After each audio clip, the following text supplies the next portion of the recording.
The Turkish President Tayyip Erdogan has told Russia's Vladimir Putin that he will continue diplomatic efforts to reinstate the initiative that allows Ukraine to export grain from its southern ports. The Black Sea grain deal was negotiated last year and ensured safe passage for merchant ships travelling to and from the region, but it was abruptly cancelled by Russia last month. Military analyst Sean Bell is here with me now to talk about the significance of this, because we have been talking for a number of weeks since Russia halted this deal that, you know, it might be reinstated, and there's question marks over that because of Russians' bombing of ports and so forth. What's the significance of this particular discussion? It was a fascinating backdrop, I think. Erdogan and Putin had a call earlier on today, ostensibly to talk about the Black Sea grain deal. If you remember, Turkey and the United Nations brokered this deal in the first place. And also, publicly, President Putin has always said he's very happy to renegotiate, providing our terms are satisfied. The relationship between these two is a little bit strained at times. They're sort of pseudo-allies, but not all the time. If you remember, President Putin said that the reason he invaded Ukraine was to stop them joining NATO.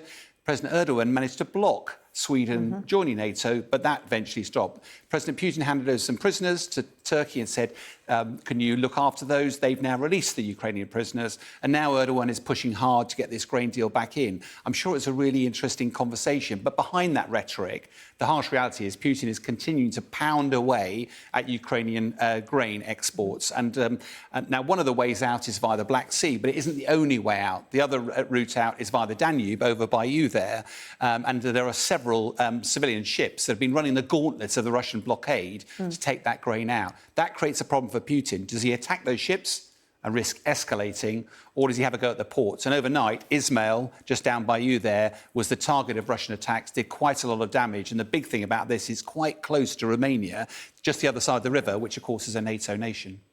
You've got some news about some Belarusian helicopters that, it seems, invaded Polish airspace. Yeah, this was an interesting one because Poland, obviously a member of NATO, reported that two Belarusian helicopters, an Mi-8 and Mi-24, the Mi-24 shown here, violated their airspace. Now, of course, this comes on the back of Wagner forces being based in Belarus. Poland were nervous, therefore they bolstered their forces up on the Polish border as well, put an extra 1,000 people up on the Polish border.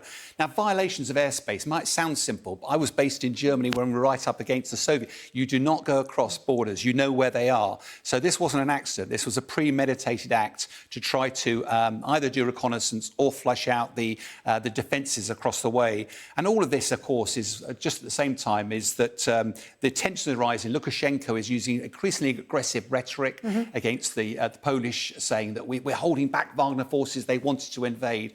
All of this is when Wagner's actually not a threat at all. So why is Lukashenko doing this? Either he's being opportunistic, he's got a bit of an ego, or he's trying to provoke NATO into some form of attack on Belarus. Russia can rush to their aid, and that probably suits Putin's agenda. OK, interesting. Sean, thank you.